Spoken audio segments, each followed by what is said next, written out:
ಆತ್ಮದ ಒಂದು ಒಂದು ಅನುಸಂಧಾನ, ಆತ್ಮ ಚಿಕಿತ್ಸೆ ಅಂತ ಹೇಳ್ತಾರೆ. ಇದು ನಮಗೆ ಆಗಬೇಕು. ವಿತೌಟ್ ದಟ್ ಅದಾಗದೆ ನಾವೇನು ಮಾಡೋಕ್ಕಾಗೋದೇ ಇಲ್ಲ. ಅದಕ್ಕೆ ವಾಟ್ ಎವರ್ ಎಫರ್ಟ್ ನೀನು ಮಾಡು ಹೊರಗಡೆಯಿಂದ, ನಿನ್ನನ್ನು ಅದು ಬದಲಾಯಿಸದೇ ಇದ್ದರೆ, ಒಳಗಡೆ ನಿನ್ನ ಕ್ವಾಲಿಟಿನ ಅದು ರಿಫೈನ್ ಮಾಡದೇ ಇದ್ದರೆ, ನಿನ್ನಲ್ಲಿ ಪ್ಯೂರಿಫಿಕೇಷನ್ನು ಟ್ರಾನ್ಸ್ಫರ್ಮೇಷನ್ ನಡೀದೇ ಇದ್ದರೆ, ಅದು ಹೊರಗಡೆ ಯಾರೇ ಏನೇ ನಿನಗೆ ಅವಾರ್ಡ್ ಕೊಟ್ಟಿರ್ಬೋದು, ಪ್ರಪಂಚ ಎಲ್ಲ ನಿನ್ನನ್ನು ಗ್ರೇಟ್ ಅಂತ ಹೇಳಿರ್ಬೋದು, ಚಪ್ಪಾಳೆ ತಟ್ಟಿರ್ಬೋದು, ಹೂವಿನ ಹಾರ ಹಾಕಿರ್ಬೋದು, ಲಿಂಬೆಹಣ್ಣು ಕೊಟ್ಟಿರ್ಬೋದು, ಅವಾರ್ಡ್ ಬಂದಿರ್ಬೋದು, ಇದೆಲ್ಲವೂ ಕೂಡ useless. Because without that inner experience, without that knowledge, without that freedom, whatever you achieve outside becomes useless. ಅದಕ್ಕೆ ಹೇಳೋದು, so much intelligence without wisdom becomes useless. That wisdom comes only in meditation. ಅದಕ್ಕೆ ನಾನು ಇಷ್ಟೊಂದು ಒಳಗೆ ಕರ್ಕೊಂಡು ಹೋಗೋದು ಯಾಕೆ important ಅಂದರೆ, ದಟ್ ವಿಸ್ಡಮ್ ಅಂತ ಏನು ಬರುತ್ತೆ, it's A light. Wisdom is light. Knowledge comes as light. Knowledge comes as awareness. Knowledge always ಒಳಗಡೆಯಿಂದ ನಿನಗೆ, ಅವಾಗಲಿಂದ ಒಳಗಡೆಯಿಂದ ನಿನಗೆ ಕಾಣಿಸ್ಬಿಡುತ್ತೆ ಮಾಡೋಕ್ಕೆ ಮುಂಚೆ. ಆದರೆ ಮೈಂಡ್ ಅಡ್ಡ. ಅದಕ್ಕೆ ಮೈಂಡಲ್ಲಿ ಯಾವುದೋ ಒಂದು ಪ್ರೊಜೆಕ್ಷನ್ ಇರುತ್ತೆ. ಆದರೆ ಅದಕ್ಕೆ ಹೇಳ್ತಾರೆ, ಪ್ರೇಯರ್ ಆ್ಯಂಡ್ ಮೆಡಿಟೇಷನ್ಗೆ ತುಂಬ ಚೆನ್ನಾಗಿ ಒಂದು ಇದು ಬರುತ್ತೆ. ವಾಟ್ ಈಸ್ ಪ್ರೇಯರ್ ಅಂದರೆ, prayer is you talking to God, but meditation God talks to you. Because meditation is ultimate prayer. The prayer, whatever you do, it should end in that meditation. Whatever you do as prayer, it should end in meditation. It's a path, and meditation is a destination. ಈ prayer ನೀನು ಮಾಡ್ತಾ ಇದ್ರೆ it's an award, meditation is award. Meditation ಆಗೋ ಹಂಗೆ prayer ಮಾಡಬೇಕಂತ. ಆ ಥರ ಪ್ರೇಯರ್ಗಳು ಮಾಡಿಬಿಟ್ರೆ ಆಮೇಲೆ that project throughout the day. Whatever you do that becomes Aradhana.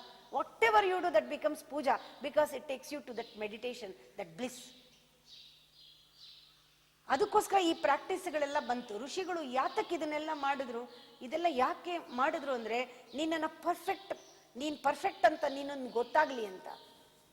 Perfection ಅಲ್ಲಿದೆ, ಯಾತಕ್ಕೆ ಅಡ್ಡದಿಡ್ಡಿ ಮಾಡ್ತೀಯ? You are perfect. Express that perfection out. You are totally blissful inside. Just put it out, express it out. ಅದಕ್ಕೆ ಹೇಳ್ತಾರೆ playful. ಅದಕ್ಕೆ ಇಡೀ that whole world is a play ಅಂತ ಹೇಳ್ತಾರೆ. If you are playful, if you create something out of that with playfulness, that itself is real Brahman creation. That itself is meditation. ಆದರೆ ನೀವೇನು ಮಾಡ್ತಾ ಇದ್ದೀರಾ? ಎಷ್ಟೊಂದು ಜನ ಏನು ಮಾಡ್ತಾ ಇದ್ದಾರೆ, ಯಾವಾಗಲೂ ಆಟದ ಥರ ಆಡ್ತಾನೆ ಇಲ್ಲ. ಜೀವನ ಒಂದು ದೊಡ್ಡ ಸೀರಿಯಸ್ನೆಸ್ಸು. ರಿಲಿಜನ್ ಅಂದರೆ ಸೀರಿಯಸ್ನೆಸ್ಸು, ಸ್ಪಿರಿಚುಯಾಲಿಟಿ ಅಂದರೆ ಸೀರಿಯಸ್ನೆಸ್ಸು. ಅಯ್ಯೋ ಮಾಡಬೇಕಲ್ಲ ಅಂತ ಮಾಡೋದು, ಇಷ್ಟ ಬಂದಿದ್ದು ಮಾಡೋದು, ಅಪೇಕ್ಷೆಯಿಂದ ಮಾಡೋದು, ಈ ರೀತಿ ಮಾಡೋ ಡೈಮೆನ್ಷನ್ನಲ್ಲಿ ಸಿಕ್ಕಾಕೊಂಡ್ಬಿಟ್ಟು they are losing meditation every day. ಅದಕ್ಕೆ ಹೇಳಿದ್ದು, ಮೆಡಿಟೇಷನ್ ಅನ್ನೋದೇನೆ ಇದು ಎಷ್ಟು ಸ್ವಭಾವ ಆಗಿಬಿಡಬೇಕು ಜೀವನದಲ್ಲಿ. ಎವ್ರಿ ಡೇ ಮೆಡಿಟೇಷನ್ ಒಂದು ಸ್ನಾನದ ಥರ ಭಾವನೆ ಬರಬೇಕು. ಯಾಕೆ ಆ ಸ್ನಾನ ಬೇಕು? ಹೌದು, ಇದು ಪ್ರಪಂಚ ಮಾಯೆ, ಪ್ರಪಂಚ ಟೆಂಪರರಿ. ಪ್ರಪಂಚದಲ್ಲಿ ನಾವು ಆಕ್ಟ್ ಮಾಡಿದ್ದೆಲ್ಲ, ಪ್ರಪಂಚದಲ್ಲಿ ನಾವು ಸ್ಪಂದಿಸಿದ್ದೆಲ್ಲ ಮೈಲಿಗೆ ಆಗ್ತಾ ಇದೆ. ಅದೆಲ್ಲ ನಾವು ಮುಟ್ಟಿ ಹಿಡ್ಕೊಳ್ತೀವಿ, ಅದಿಲ್ಲ. ಪ್ರತಿಯೊಂದು ಬದಲಾಗ್ತಾ ಇದೆ. ಆದರೆ ನಾವು ನಮ್ಮ ಮನಸ್ಸಿಂದ ಮುಟ್ಟಿ ಅದನ್ನು ಹಿಡ್ಕೊಂಡು ಅದನ್ನು ಅಕ್ಯುಮುಲೇಟ್ ಮಾಡಕ್ಕೆ ಹೋಗ್ತೀವಿ. It becomes poison. ಆ ರೀತಿ ಮನಸ್ಸಿನಲ್ಲಿ ಕಾಮ, ಕ್ರೋಧ, ಲೋಭ ಎಲ್ಲ ಯಾತಕ್ಕೆ ಹೇಳ್ತಾ ಇದೆ? Because of our ignorance, because of our ಅಹಂಕಾರ, because of our identity, that egoness, but arrogance, with self centeredness. ಇದರಿಂದ ನಾವು ಪ್ರಪಂಚಕ್ಕೆ ಅಂಟ್ಕೊಂಡ್ಬಿಟ್ಟಿದ್ದೀವಿ. ಅಲ್ಲಿ ಏನಿಲ್ಲ, ಬಟ್ ಇಟ್ಸ್ ಎ ಭ್ರಮೆ. ಅದನ್ನು ಹಿಡ್ಕೊಂಡ್ಬಿಡ್ತೀವಿ. ಅದು ಹಿಡ್ಕೊಂಡ್ರೆ ನಾವು ಎಲ್ಲಿರ್ತೀವಿ? ಪಾಸ್ಟಲ್ಲಿ ಇರಬೇಕು ಅಥವಾ ಫ್ಯೂಚರ್ನಲ್ಲಿ. That's how we lose life. ಅದೇ ಹೇಳ್ದು, ಬುದ್ಧಿಯಿಂದ ಅಲ್ಲ, ಬುದ್ಧಿಗಿಂತ ಆಳವಾದದ್ದು ಒಂದಿದೆ ಪ್ರಪಂಚ ನೋಡೋಕ್ಕೆ. ಅದಕ್ಕೆ ಹೇಳ್ತಾ ಇಟ್ಸ್ ಮೆಡಿಟೇಷನ್ ಅಲ್ಲಿ you can talk, you can connect universal mind. This micro mind can connect universal mind in meditation. But prayer is again still a mind work. It is talking with God. ಅದು ನಿಲ್ಬೇಕು. Prayer ಮಾಡ್ತಾ ಮಾಡ್ತಾ ಮಾಡ್ತಾ you should go to silence. But mantras, they take you to silence. After few chants, you don't need mantras. There is no you don't need that words. After few chants ಯಾವ priest ಬೇಕಾಗಿಲ್ಲ. ಸರಿಯಾಗಿ ನಿಮ್ಮ ಮಂತ್ರ ಹೇಳಿಬಿಟ್ರೆ it takes you to that silence. In that reverberation ನಿನಗೇನೇನು ಕೇಳಿಸುತ್ತೆ, great music you can listen to, great light you can see. That inner silence is so beautiful. That inner light is self-illumined light is so beautiful. That is called Jnana Agni. In that Agni, everything, that Chidagni, everything becomes clear to you. You become totally witness. You can encounter thoughts. You can see your thoughts. You can control your thoughts. Even ಯೋಚನೆಗಳು ಕೂಡ ನಿನ್ನನ್ನು ಅಂಟ್ಕೊಳ್ಳದೆ ಇರುತ್ತೆ. You can see the gap between you and thought. You can see gap between you and your feelings, all the emotions. ಅದಕ್ಕೆ ಹೇಳೋದು, watching is very important in life. Everybody watches others. They avoid. ನಮ್ಮನ್ನು ನಾವು watch ಮಾಡ್ಕೊಳ್ಳೋದನ್ನ ನಾವು avoid ಮಾಡ್ತೀವಿ. ಬೇರೆಯವ್ರು watch ಮಾಡ್ತಾ ಇದ್ರೆ ಅದಕ್ಕೆ ಹೆಂಗ್ ಬೇಕೋ ಹಂಗೆ ನಾವು ಪೋಸ್ ಮಾಡ್ತೀವಿ. ಆಲ್ವೇಸ್ ನಾವು ಮಾಡ್ತಾ ಇರೋ ನಮ್ಮ ಬುದ್ಧಿಯಿಂದ ಕೆಲಸ ಬೇರೆಯವ್ರನ್ನ ನೋಡೋದು. ಎರಡನೇದು, ಬೇರೆಯವ್ರ ತಕ್ಕಡಿನಲ್ಲಿ ನಾವು ತೂಕೊಳ್ತಾ ಇರೋದು. ಆದರೆ ಅವ್ರ ತಕ್ಕಡಿನಲ್ಲಿ ತೂಕೊಳ್ಳೋಕೆ ನಾವೇನು ಬೇಕೋ ಅದನ್ನ ಎಷ್ಟು ಮಾಡ್ತೀವಿ. ಬೇರೆಯವ್ರು ಕನ್ವಿನ್ಸ್ ಮಾಡ್ತೀವಿ, ಪ್ರೂವ್ ಮಾಡ್ತೀವಿ, ಬೇರೆಯವ್ರು ಹೊಗಳ್ಬೇಕು ಅಂತ ಮಾಡ್ತೀವಿ, ಒಂದು ಪಿಕ್ಚರ್ ಕೊಡ್ತೀವಿ, ಒಂದು ಇಮೇಜ್ ಕೊಡ್ತೀವಿ. ಜೀವನ ಎಲ್ಲ ಬೇರೆಯವ್ರಿಗೋಸ್ಕರ ಮಾಡ್ತೀವಿ. ಇನ್ನು ಅರ್ಧ ಜೀವನ ನಾವು ಅವ್ರನ್ನ ನೋಡೋದ್ರಲ್ಲಿ ಕಾಲ ಕಳಿತೀವಿ. The same strength, power of watchfulness if we use for our own transformation, the total change will happen into your being. ಸ್ವಲ್ಪ ನಿನ್ನ ನೀನು ವಾಚ್ ಮಾಡು. Watch your body, watch your mind, watch your feeling. As you go on watching, the watcher becomes more stronger and stronger and stronger. When you start watching your emotions and also moods, when you start watching your moods, ಎಷ್ಟು strong ಆಗುತ್ತೆ. That is the strength. The strength, a watcher becomes more stronger and stronger. At one point of time, there is an arising of a real watcher in the ಒಂಥರ ಆ self ಅನ್ನೋದೇನೆ, ನಾನೇ ನನ್ನನ್ನು ನೋಡ್ಕೊಳ್ತಾ ಇರೋದು. That is called ಸಾಕ್ಷಿ ಆಗೋದು ಅಂತ ಹೇಳ್ತಾರೆ. Arising of a witnessing self ಅಂತ. There is a witnessing self arises in us. The greatest adventure. ಅವಾಗ ನಮಗೆ ಪೂರ್ತಿ ಒಂದು ಒಳಗಡೆ ಬಿಡುಗಡೆ ಆಗ್ಬಿಡುತ್ತೆ. ಪೂರ್ತಿ ಒಂದು ರೀತಿ ನನ್ನಿಂದ ನಾನೇ ಒಂದು ಫ್ರೀಡಮ್ ಸಿಕ್ಬಿಡುತ್ತೆ. What is real freedom is freeing from you, from yourself. ನಾನೇ ನನ್ನನ್ನು ಎಲ್ಲೆಲ್ಲೋ ಹಿಡ್ಕೊಂಡ್ಬಿಟ್ಟಿದ್ದೀನಿ. ನನ್ನೊಳಗೆ ನಾನೇ ಅದನ್ನು ಬಿಡುಗಡೆ ಮಾಡ್ಕೊಳ್ಳದೆ ಇದ್ರೆ, how can you free others? How can you be free with others? How can you understand others? ನೀನು ಒಳಗಡೆ ಹೋಗ್ತಾ ಹೋಗ್ತಾ ಹೋಗ್ತಾ ಹೋಗ್ತಾ ನಿನ್ನನ್ನು ನೀನು ಗಮನಿಸ್ತಾ ನಿನ್ನಲ್ಲಿ ಎಷ್ಟೊಂದು ಚೇಂಜಸ್ ಆಗುತ್ತೆ. ಅದೇ ಹೇಳೋದು, ಈವನ್ ಸ್ವಲ್ಪ ಕೋಪ ಬಂದರೂ ಕೂಡ ವಾಚ್ ದಟ್ ಆಂಗರ್. ಆದರೆ ನಮ್ಮ ಟ್ರೆಡಿಷನಲ್ಲಿ ಏನು ಹೇಳ್ಕೊಟ್ಟಿದ್ದಾರೆ, ಗುಡ್ ಅಂಡ್ ಬ್ಯಾಡ್ ತಿಳ್ಕೊಂಡ್ಬಿಟ್ಟು they impose you, don't do this. ಕೋಪ ಮಾಡ್ಕೊಳ್ಳೋದು ತಪ್ಪು, ಪಾಪ ಅಂತ ಹೇಳಿದ್ದಾರೆ. ನಾನು ಏನು ಹೇಳ್ತೀನಿ, there is no sinner on this earth, there is no saints on this earth. You need not be a Saint.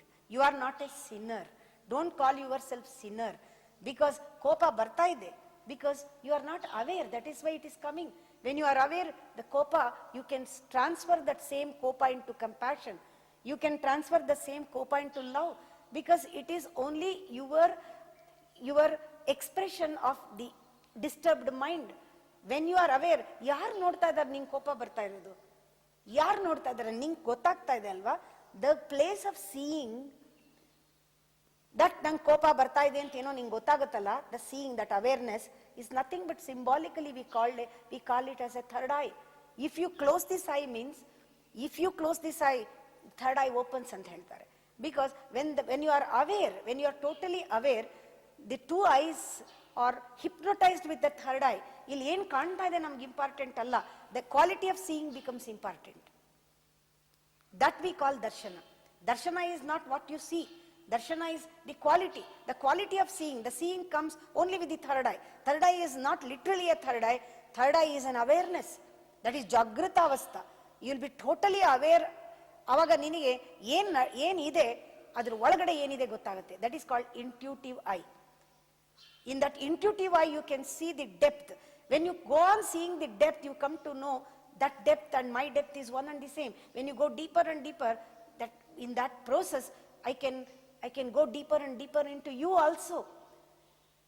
When I accept you choicelessly, in that process of acceptance, all my conflicts and disturbance in my mind disappears. All conflicts about you disappears, because choicelessly accepting you and going deep into you and seeing that in you, everything barrier just goes. That is why meditation is totally breaking all the barriers. In meditation, all the barriers dissolve by itself.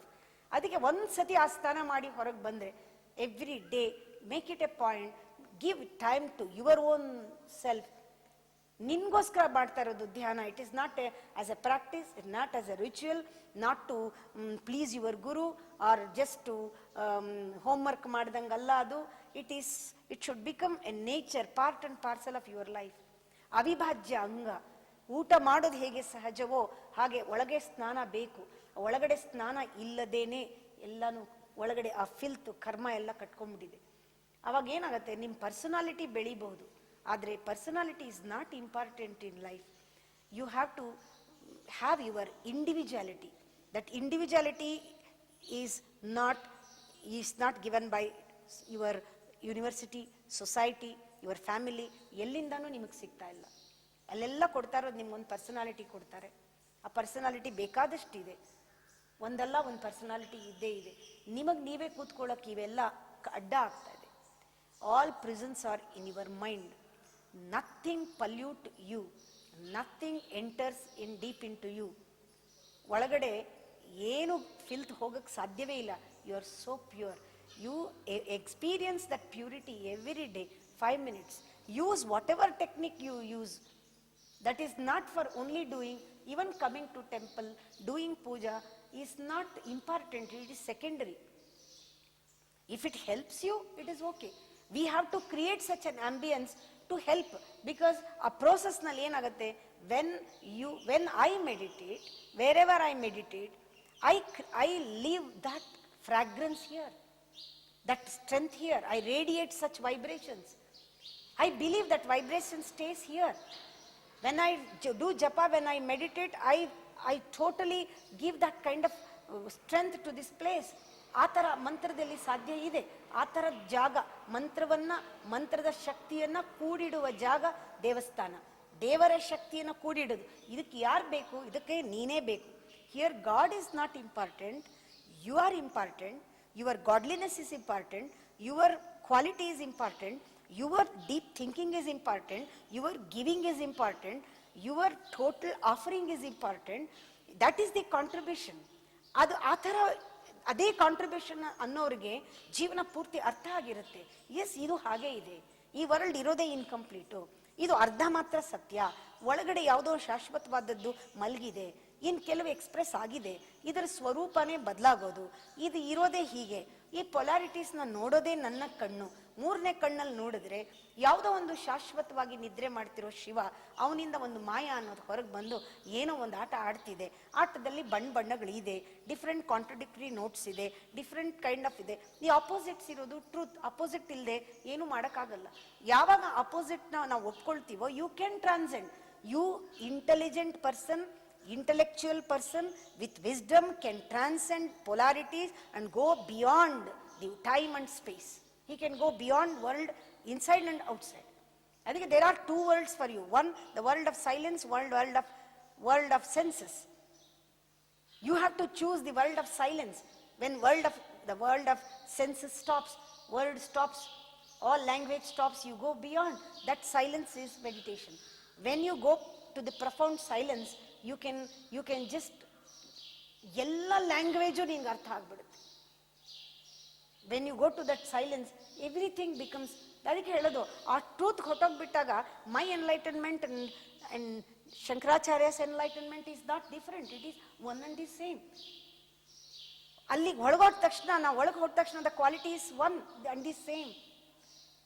ಅದಕ್ಕೆ ಹೇಳೋದು, ನಾನು ಮಾತಾಡ್ಬೋದು, ಅವರು ಮಾತಾಡಿದ್ದು, ಅವ್ರು ಹೇಳಿದ್ದನ್ನು, because ಆ ಸ್ಥಿತಿಗೆ ಹೋದರೆ ಮಾತ್ರ, ನೀನು ಆ ಸ್ಥಿತಿಗೆ ಹೋದರೆ ಮಾತ್ರ ಯು ಕ್ಯಾನ್ ಕನೆಕ್ಟ್. ಈ ಥರ ಇದನ್ನ my satsangs are, it's not at all intellectual. If you use your brain, you go mad. My satsangs are not intellectual, it is not philosophical, It is beyond all doctrines, rules, regulations, system, everything. It is beyond all that. Only heart-oriented people who can have really open heart to feel this, open eye, luminous eye to see me, and a really a vacant mind to see, to feel. That is the naked mind, vacant mind. Naked heart to feel, naked mind to see. That voidness ಬೇಕು. ಇಲ್ಲದ್ರೆ ನಿಮ್ಮದೇ ಒಂದು thought ಇಟ್ಕೊಂಡು ಇಲ್ಲಿ ಕೂತ್ಕೊಂಡ್ರೆ I cannot reach you. Because this is not, it is beyond language. Whatever comes to me, you have to preserve that, the fragrance of my words, because this is the words which comes even out of you. When you go to silence, you can listen to same vibration, same words in you, because the Veda in you, Veda in me, the truth in you, truth in me is the same. The vibration in me is the same in that dimension. ಅದಕ್ಕೆ ಹೇಳಿದ್ರು, all Guru speaks through me when I go to that silence. There is no difference, only one truth. ಸತ್ಯ ಒಂದೇ ಬರೋಕ್ಕೆ ಸಾಧ್ಯ. ಅದಕ್ಕೆ ಯಾವಾಗಲೂ ಕೂತ್ಕೊಂಡಾಗ just you should be open and reciprocate. Yesterday I told you that reciprocation should be like a female receptivity should be there, womb-like receptivity should be there. Whenever I say that knowledge just goes, it should go into you and it should germinate into you, in you, and you have to become, you have to give that blood to that. ಅಂದರೆ it should become part of you. ಹಾಗೆ ಗುರುಗಳಿಗೆ ಒಂದು ಭಾಗ ಆಗಿಬಿಡಬೇಕು ಶಿಷ್ಯರು. That is the real connection.